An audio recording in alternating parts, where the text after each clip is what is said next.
नमस्कार, मी अंकिता घावनळकर. कोकणशाहीच्या शाही संवाद या विशेष कार्यक्रमामध्ये आपणा सर्वांचं स्वागत करते.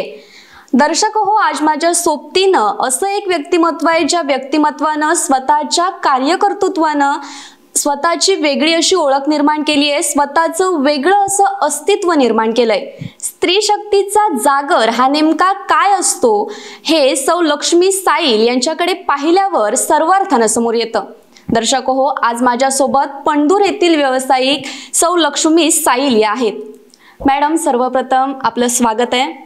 मॅडम, काय सांगाल? खरं तर स्वतःच्या कार्यकर्तृत्वाने आपण आपली स्वतःची वेगळी अशी ओळख निर्माण केली आहे. व्यवसाय क्षेत्रात आपण अधिकाधिक उत्तरोत्तर प्रगती करत आहात. या व्यवसायाची सुरुवात कशी झाली हे तर मी आपणाला विचारणारच आहे. तत्पूर्वी आपलं बालपण कसं गेलं, आपल्या बालपणावर थोडासा प्रकाशझोत मला टाकायचा आहे. मॅडम, काय सांगाल, आपलं बालपण नेमकं कसं गेलंय? हो, नक्कीच सांगेल. माझं बालपण, मी मावळ तालुक्यातली, जिल्हा पुणे, तालुका मावळ. मी एक छोट्याशा कुटुंबातली हसती खेळती. आम्ही दोनच भावंड होतो.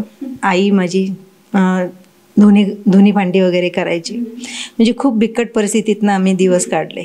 काही कालावधीनंतर माझी आई मुंबईला गेली. आम्ही मुंबईला शिफ्ट झालो. त्याच्यानंतर मी थोडी मोठी झाल्याच्यानंतर माझं 13व्या वर्षी लगीन झालं. लगीन झाल्याच्या नंतर माझ्या आईने जशी म्हण आहे ना, मुलगी दिली तिथं मेली. मी कोकण कधी बघितलं नव्हतं, शेती कधी बघितली नव्हती. शेती लोक करायची, आम्ही मेरेवरती म्हणजे बांधावर उभे राहून आम्ही शेती बघायची, लोक कशी करतात. पण मी इथं आल्याच्या नंतर माझी 2 मुलं झाली. पहिला मुलगा माझा भूषण साईल आणि दुसरा मुलगा संजोग दत्तात्रय साईल. जेव्हा माझा पहिला मुलगा झाला तेव्हा मी शेतीमध्ये पहिलं पाऊल ठेवलं. मला येत नव्हतं तरी पण मी वेडीवाकडी शेती करायची. लोक मला हसायची. लोक 10 गोण्या काढायची पण मी 1 गोणी काढायची. पण मला त्याच्यामध्ये समाधान होतं. मी आज 1 गोणी काढली, उद्या जाऊन मी 2 गोण्यासुद्धा मी त्याची भर करू शकते. मी प्रयत्न करत राहिले, मिस्टरांना हातभार लावत राहिले. काही येत नसताना माझं शिक्षण तसं म्हणजे लई फारसं नाही, 1 8वीपर्यंतच आहे. पण मी जशा पहिल्याच्या मुली मॉडर्नमध्ये राहत होत्या तसे मी कधी राहिले नाही. स्कर्ट ब्लाऊज वगैरे घातले, चुडीदार कधी आम्हाला माहिती नाही, मोबाईल माहिती नाही, तुम्ही म्हणा नेकलेस वगैरे हे काहीच माहिती नाही.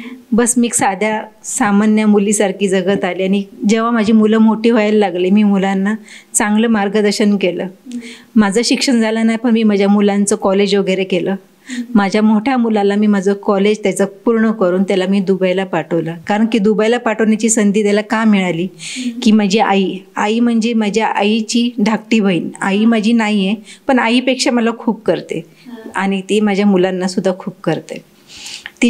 तिच्यामुळे तो दुबईला गेला. म्हणजे भले ती तिथं होती, कष्ट माझे होते, पण नाव तिचं होतं की ती आहे म्हणून तो तिथं गेला. म्हणून तो आल्याच्या नंतर काही कालावधीमध्ये तो लॉकडाऊनच्या अगोदर इथं आला आणि लॉकडाऊन लागला त्याच्यामुळे तो जाता आला नाही.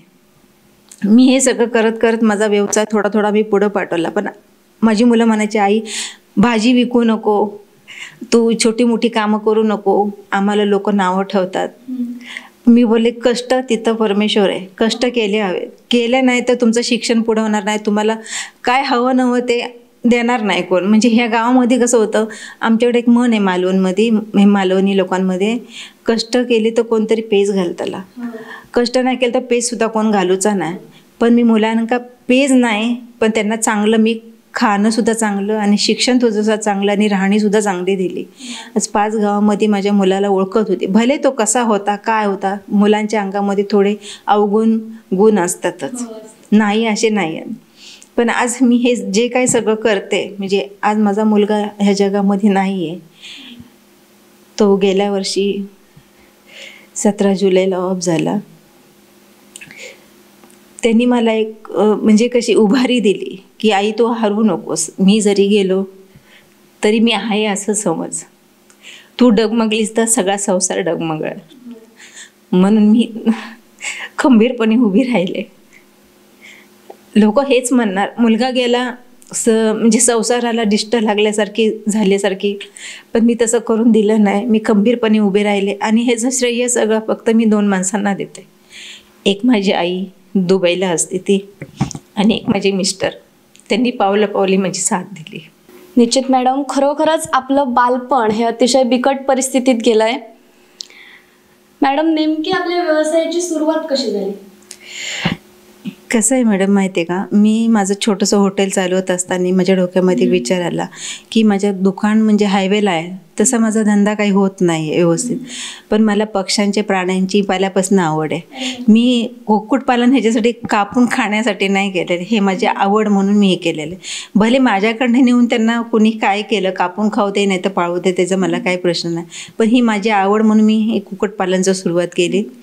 पण ह्याच्यामध्ये मी थोडेफार लई नाही खर्च केले, फक्त एक 25,000 रुपये सुरुवातीला खर्च केलेत. आणि त्याच्यामध्ये माझ्या मिस्टरांचा सुद्धा हातभार आहे. माझी मैत्रिणी किंवा मित्र असे कोणी नाही आहेत. माझी आई, माझे मिस्टर आणि एक माझी आईची धाकटी बहीण, ह्या तिन्ही माणसांचा सहयोग त्याच्यामध्ये आहे. आई मला हेच म्हणते, बस प्रयत्न करत राहा. म्हणतात ना, कर्म करत राहा, फळाची आशा करू नको. हे फक्त मी हेच बाळगते. आणि हा माझा संसार चालावा म्हणून नाही, ही माझी आवड आहे आणि हा माझा छंद आहे. आज लोक दुसऱ्यांना सांगतात, जर काय बनायचं असेल या तर काही वागायचं असेल, कसं वागायचं आहे, काही उद्योग करायचा आहे तर लक्ष्मी सायलीकडनं शिका, असं लोकांना अशी संधी म्हणजे असं सांगतात की तुम्ही जशी ती वागते, जशी तितकी धावपळ करते, इतकं तरी करून बघा. मी म्हणत नाही की माझा उपदेश दुसऱ्यांच्या सुनांना वगैरे द्यावा, पण लोक बघतात मी धावपळ करते ते. माझी प्रगती म्हणजे मी पैसे कमवण्यासाठी नाही, हे फक्त माझे मिस्टर म्हणतात कुठेतरी मन रमल तुझं, म्हणून त्याच्यासाठी मी सगळं करते. आणि माझा मुलगा गेल्यापासून मी एकटी अशी पडले, म्हणून माझ्या मुलांनी मला काय सांगून गेला, आई मी आहे, तू माघार घेऊ नकोस, अशी जशी पुढे चालत राहिलीस तशीच पुढे चालत राहा, आणि बाकी काही नाही. आणि ह्या विषयावरती बोलायचं म्हटलं की माझ्या घराच्या आजूबाजूला शेती आहे, त्याच्यामुळे मी भाजीपाला पण करते. आणि दूध व्यवसाय पण असतो आमचा. माझी 2 म्हशी आहेत आणि छोटी मोठी काहीतरी मी कामधंदे अशी करते. म्हणजे बसून कधी राहत नाही, म्हणजे स्वतःसाठी मी विश्रांती कधी नाही. आईने सांगितलं, स्वतःला सजवायचं नाही, स्वतःला झिजवायचं. बस ही मावळी लोकांची एक म्हणतात ना शब्द, परंपरा, तीच रुजवत चालले पुढे. आता ह्याच्या पुढे माझी सून तर नाही आहे, आता एक धाकटा मुलगा आहे, त्याचं जर लगीन झालं, त्यांनी जर केलं, हे सगळं चालवत राहिलं तर ठीकच आहे, नाही तर माझ्यावरतीच हे सगळं संपल असं मला वाटतं. आणि असं होऊ नये, मी तर देवाकडे तीच इच्छा मागते की माझ्या मुलाचं लवकर 2चे 4 हात व्हावं आणि पुढचा माझ्या पिढीचा चालत राहावी अशीच. नक्कीच मॅडम, बाप्पा आपली इच्छा नक्कीच पूर्ण करेल. मॅडम, व्यवसाय म्हटला की अडचणी येतात आणि अडचणींचा सामना हा करावाच लागतोय. आपण जो व्यवसाय करताय त्याला अडचणींना आपल्याला सामोरं जावं लागतंय. नक्की नेमकं कशा प्रकारे आपण त्या अडचणींना सामोरं जात आहे? मला अडचणी तर पहिल्या सुरुवातीला आल्याच. पहिल्यांदा माझ्या जेव्हा कुक्कुटपालनचं केलं तर मला शेड नव्हती बांधायला. मी काही ठिकाणी लोन मागितलं, पण ते लोन पण असं देत होते की बचत गटामध्ये हवेत, बचत गटातल्या बायका ऐकत नाही आहेत, वैयक्तिक लोन मिळत नाही आहे. मग मी माझे स्वतःचे दागिने काही बँकेत ठेवले आणि मी लोन घेतलं आणि त्याच्यानंतर मी छोटासा हा माझा व्यवसाय केला. आणि त्याच्यामध्ये आता मला 12 ते 20 हजाराची नुकसानी झाली. माझी कोंबडी एकाएकच म्हणजे त्यांची जागा बदली झाली का काय, त्याच्यामुळे माझी 50-60 कोंबडी हे झाले. त्यामुळे ते थोडी म्हणतात ना, व्यवसाय केल्यानंतर नफा फायदा हा असतोच. त्याच्यामुळे ते माझे मिस्टर म्हणायला लागले, तुला रडून उपयोग नाही, एवढं दुःख करायची काही गरज नाही.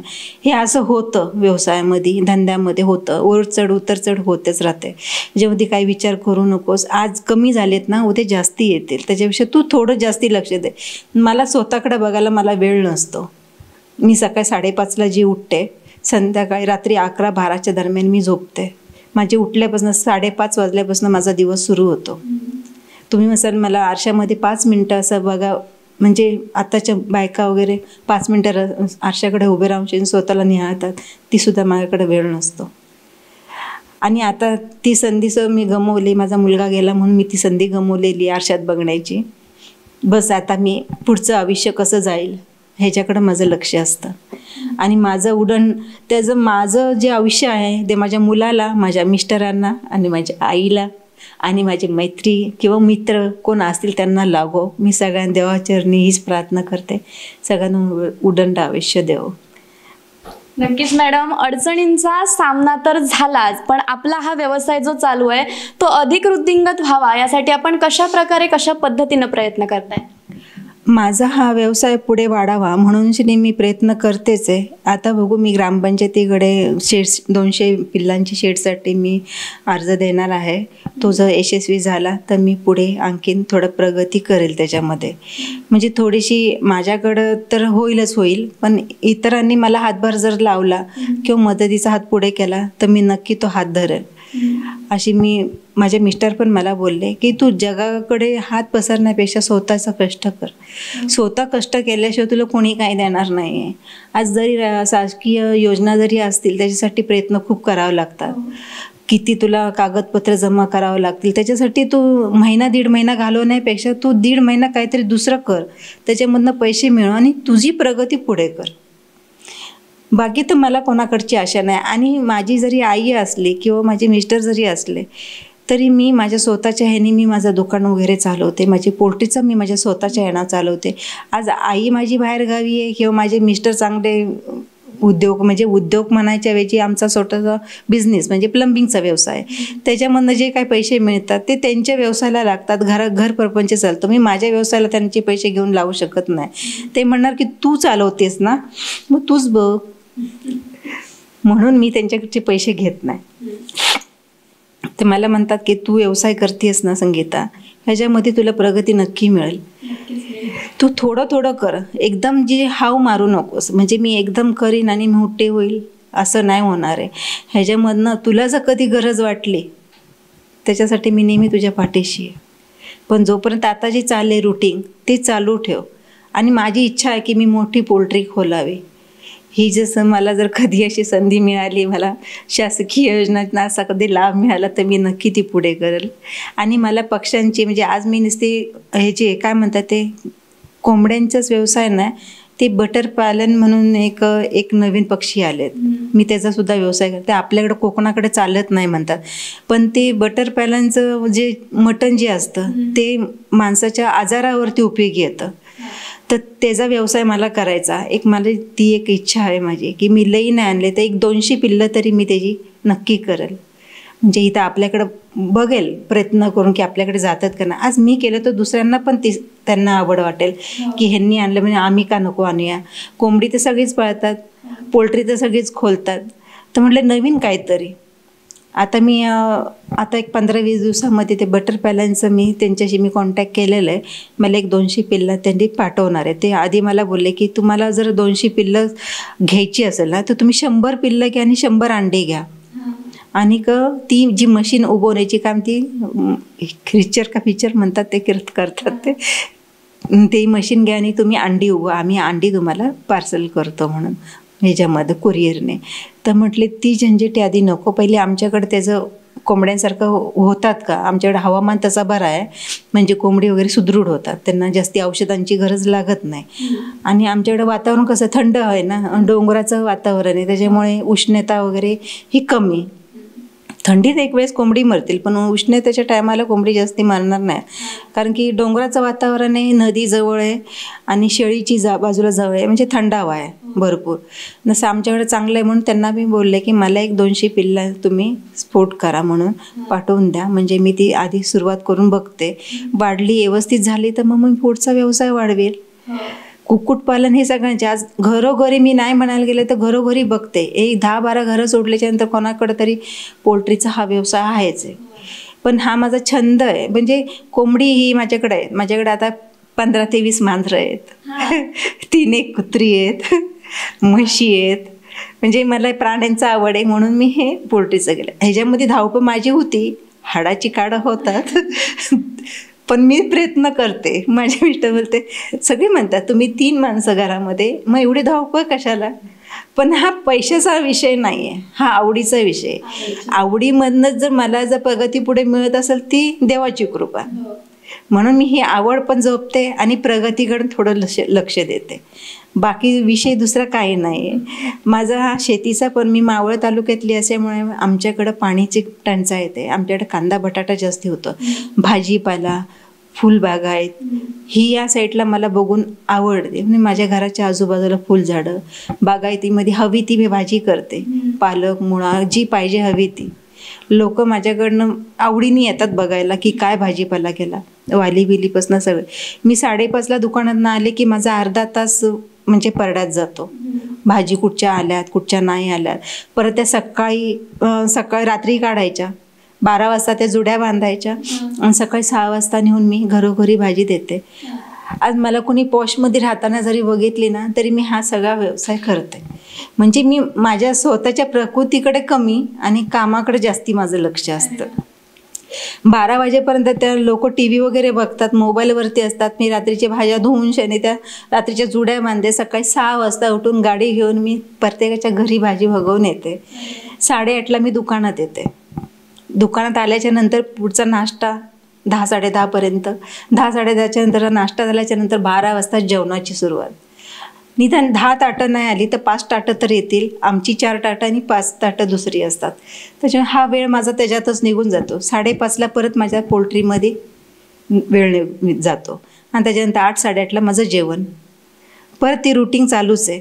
बस ह्याच्यामधनंच पुढे देव पावला आणि माझी प्रगती जर झाली, ह्याच्या पुढे आणखीन माझी 2 पोल्ट्र्या किंवा एखादी पोल्ट्री वाढलीच तुमच्या आशीर्वादाने तर मी देवाची पण आभारी राहील.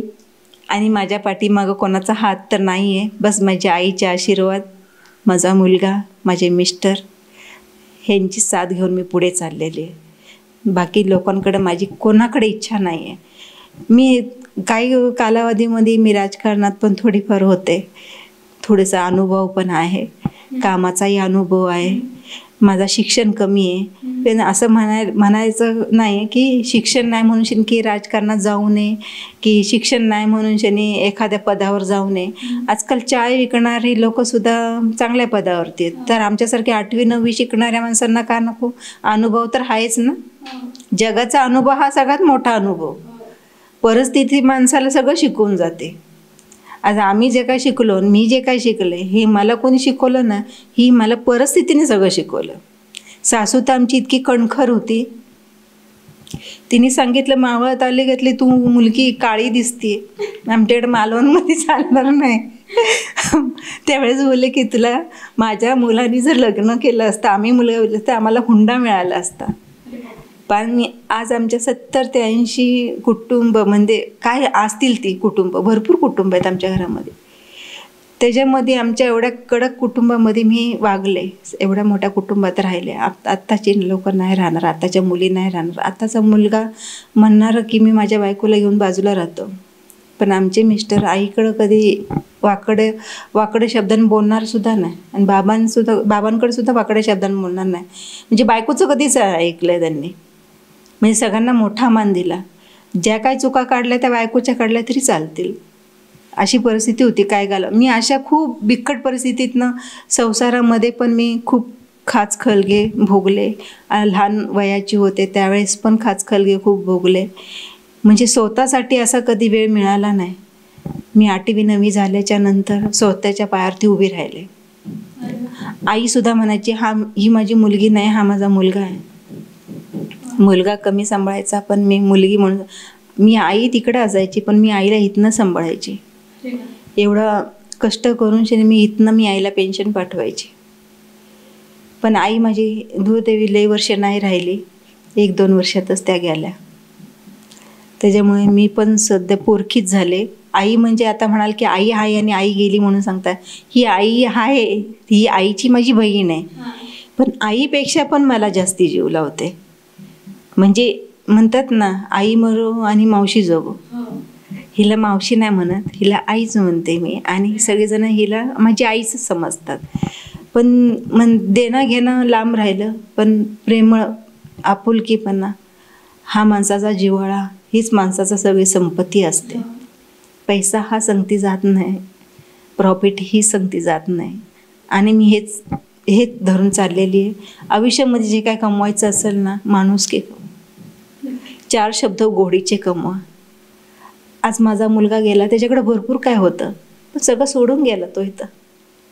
तसंच आमचं आहे. आम्ही सुद्धा जे काय आमच्याकडे आहे ते आम्ही सगळं हेच सोडतलो आणि शेवटी आमका रिकामी येतात जाऊचा. आज मी इथं कोकणामध्ये येऊन राहिले. मी 10-10 वर्ष माहेरी जात नाही. माहेरी आहेच ना, आहेत सगळी, मामा आहेत, माम्या आहेत, मावश्या आहेत, सगळ्या आहेत, पण नाही जायला मिळत. संसारामध्ये मी इतके अडकून गेले की आता माहेरचं सुद्धा नाव विसरून गेले. पण शेवटी जन्मभूमी आहे, कधी ना कधी आठवण येतेच त्याची. असं वाटतं कधीतरी त्या जन्मभूमीच्या मातीला पाय लावावं, पण कधी अशी संधी पण मिळत नाही की पटकन जाऊन येईन. 8 तासाचा प्रवास, 8-9 तासाचा प्रवास आहे. आता कधीतरी आई गेली त्यावेळेस एकदा गेले होते आणि माझा मुलगा झाला त्यावेळेस एकदा गेले होते. त्याच्यानंतर मी माझ्या मातृभूमीकडे परत कधी गेले नाही. पण आठवण येते. तुम्ही संसारामध्ये तुमच्या घरी कितीही सोन्याचं म्हणतात ना, सोन्याची लंका असली तरी ती मुलीला माहेरची ओढ असते, चटणी भाकरीची तसं असते. कधीतरी आठवण येतेच मला आईची किंवा मामाची, मामांची, सगळ्यांची येते. पण नातेवाईक आता तसे राहिले पण नाहीत. म्हणजे जपलं तर राहतं, नाही जपलं तर राहत नाही. आपुलकी जपली तर ती राहते. आज मामा मामी सगळे आहेत माझे आईच्या घरी, माझे काका वगैरे आहेत. ते जे ते आपल्या संसारामध्ये आहेत आणि मी माझ्या आईची एकटीच एकुलती एक निशाणी राहिली आता. त्याच्यामुळे माझ्या आईची बहीण, माझी मोठी बहीण, म्हणजे आईची धाकटी बहीण, आई माझी मोठी, तिची धाकटी बहीण आणि तिची दुसरी धाकटी बहीण, त्या मला अगदी फुलासारख्या जपतात की हा माझ्या बहिणीची एकच आठवण आहे म्हणून. आणि जितकं मला त्यांनी जपलं तितकं माझ्या मुलाला सुद्धा जपलं. नक्कीच मॅडम, आपण शून्यातून विश्व निर्माण केलंय. या आपल्या शून्यातून जे विश्व निर्माण केलंय त्यामागे आपल्या या व्यवसायामध्ये आपण हे श्रेय कोणाला द्या? हे श्रेय तर माझा हा मुलगा, मोठा मुलगा नाही आहे जगात, मी श्रेय तर त्यालाच देईल. कारण की तो गेला आणि मला कंबर परत खचावा लागली की मला खचून जायचं नव्हतं. लोक म्हणतात ना की बाई आता हा मुलगा हिचा मुलगा गेला, यांचा संसार आता फार डळमळीत झाला. हे खचून न जाता मला उभारीने राहावं लागलं. कारण का माहिती आहे का, त्याचा धाकटा भाऊ संजोग खूप साधा आहे, खूप साधा आहे. म्हणजे तो अनोळख्या माणसाची अगदी पटकन बोलणार सुद्धा नाही. गावकर सरांनी पाहिला त्यांना, बोलत नाही तो. कधी आले ना, काल मी सर आलेले त्यांना म्हटले चहा द्या, मुकेश संजोग चहा दे सरांना. नाही म्हणतो, मी नाही देणार. म्हणून तो असा आहे, साधा आहे मनुष्याने. आणि माझे मिस्टर एकटे पडता कामा नये म्हणून मला ही कंबर खचावी लागली. श्रेय मी माझ्या मुलालाच मोठ्या देईल, कारण की तो गेला आणि मला कंबर खचून शनी परत उभे राहण्याची ताकद त्यांनी दिली. आणि माझ्या मिस्टर आणि माझी आई, आणि ह्यांना सगळं जातं, ह्या 3 माणसांना सगळं जातं. मी तर काय फक्त ते काय म्हणतात त्यांचं ऐकते आणि मला जे काय करायचं ते मी करते. मला हे करायचं आहे. आज मला बाबा माझी कोंबडी संपली आहे, म्हणजे पोल्ट्रीतली काही माल संपला आहे, तर मला 50 घ्यायचे, त्या 200 घ्यायचे आहेत, हे 100 घ्यायचे आहेत, ते मी करत राहते. तू म्हणतात ते मला, तू घेऊ नकोस, आता थंडी आहे, सीझन खराब आहे, तरी पण मी घेते. पण नुकसान झालं तरी माझीच आणि फायदा झाला तरी माझं. कारण आई माझी नेहमी सांगते, संगीत तू किती कामं करशील, तब्येतीकडे स्वतःच्या लक्ष देत जा. लोक म्हणतात की पोल्ट्रीचा धंदा खोलला, एक तर कोंबड्या सगळ्यांकडे पोल्ट्री आहेत आणि तुझ्या कोंबड्या कशा संपणार. ज्याला न्यायच्यात आणि ज्याला घ्यायच्यात तो बरोबर येणार शोधत शोधत. लई नाही गेला तर 10 तरी जातील, 10 नाही गेला तर 5 तरी जातील, आणि 5 नाही गेला तरी अंडी तरी मिळतील. अंड्यातनं तर 4 पैसे मिळतील. ह्या दृष्टीने मी चाललेली आहे. आपली प्रगती जास्ती करायची नाही, थोड्या थोड्यानी करायची, त्याच्यातच माझा फायदा आहे. मी कधीच अपेक्षा जास्तीची केलेली नाही आहे. थोडक्यात समाधानी मानलेलं आहे. मन परमेश्वर मला सुखाचे दिवस दाखवले आणि फक्त एकच दुःख असं मोठं टाकून गेला पदरात की त्याच्यातनं मी कधीच वरती येणार नाही. बस माझा मुलगा असता तर मी सोन्यानी पावलं असता असं मला असं वाटतं. पण आज तो ह्या जगामध्ये नाही आहे. मला खूप खंत वाटते. त्यांनी आईची प्रगती बघायला पाहिजे होती, की त्याला नेहमी माहिती होतं आई माझी माघार घेणारी नाही आहे, नेहमी पुढं असते. आई मला नेहमी सांगायचं, आई तू लोकांची मदत करण्यासाठी नेहमी पुढं असते, पण तुझी मदत करण्यासाठी कोण येतं? मी माझ्या मदत करण्यासाठी माझा परमेश्वर आहे. तो कुठच्या ना कुठच्या रूपामध्ये येऊन माझी नक्की मदत करेल. आणि काय विषय तर बोलण्यासारखं आहेच नाही. जे आहे ते जीवनापुढे हे वाढलेलंच आहे. सरांशी मी नेहमीच बोलते. ते आले की कधीतरी अर्धा एक तास बसतात, चहा वगैरे पितात, मग इकडच्या तिकडच्या थोड्याशा गोष्टी बोलतो आम्ही. मिस्टर आले की मिस्टरांशी गप्पा मारतात. बालपण तसं माझं सहजासहज अगदी चांगला, इतर मुलींसारखं नाही गेलं. माझ्या आयुष्यामध्ये आयुष्य पण नुसतं कष्टातच गेलेलं आहे. असं वाटलं की मुलं मोठी झाल्याच्या नंतर थोडं सुख मिळेल, सुनांचं सुख मिळेल, पण कदाचित ते नशिबात नाही माझ्या. आता एका मुलाचं आहे, ते कधी बघू. देवाच्या आशीर्वादाने झालं तर नक्की लग्नाला बोलवेन मी तुम्हाला. मॅडम, कोकणशाहीचे दर्शक आपल्याला पाहतायत, आपले ग्राहक देखील आपल्याला पाहतायत. त्यांनी तुमच्यापर्यंत पोहोचावं यासाठी तुम्ही नेमकं त्यांना काय आवाहन कराल? माझ्यापर्यंत पोचा तर माझं पंदूर, मुक्काम पोस्ट पंदूर हायवेला माझं दुकान आहे, न्याहारी निवास, लक्ष्मी सिद्ध सातेरी न्याहारी निवास. जर कोणाला घाऊक कोंबडी हवी असतील, कोणाला पिल्लांची गरज असेल, म्हणजे एका दिवसाची पिल्लांची गरज असेल, तर त्यांनी माझ्या दुकानावरती संपर्क साधावा. नाही तर माझा तिथं जोडरसाला पोल्ट्रीचा बोर्डसुद्धा लावलेला आहे. त्या बोर्डावरनं तुम्हाला कोणीही ॲड्रेस सांगाल, फोन नंबर मिळाला तरी मिळेल. आणि माझ्या दुकानावरती कोणी येऊन शनी मला सांगितलं मला इथं आणून द्या, तरी मी माझ्या दुकानावरती आणून देईल. तो माझा पार्ट टाईम जॉब झाल्यासारखं आहे. ते हॉटेल पण सांभाळा आणि पोल्ट्री पण सांभाळा. जे माझ्या घरात माणसं कमी आहेत, मी एकटीच बाई माणूस आहे, त्याच्यामुळे मला सगळीकडे धावपळ होती. मुलगा हा आहे, पण तो थोडंफार कुठं जायचं असेल, त्याला म्हणजे गाडीचा म्हणजे गाडी ड्राईव्ह करून शनी फिरायचं असेल, त्याला तो प्रवास तो आवडतो.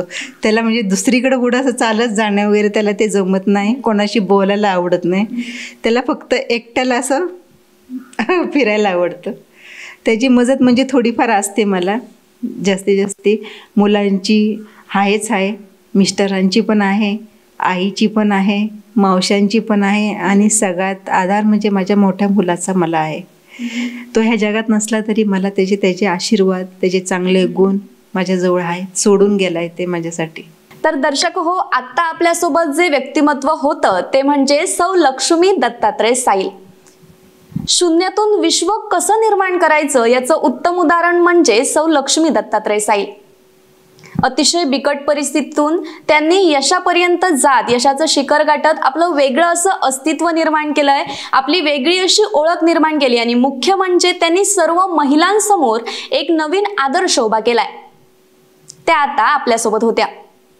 दर्शक हो, तुम्ही कुठेही जाऊ नका, पाहत राहा कोकणशाही चॅनल, कोकणच्या समृद्धीचं.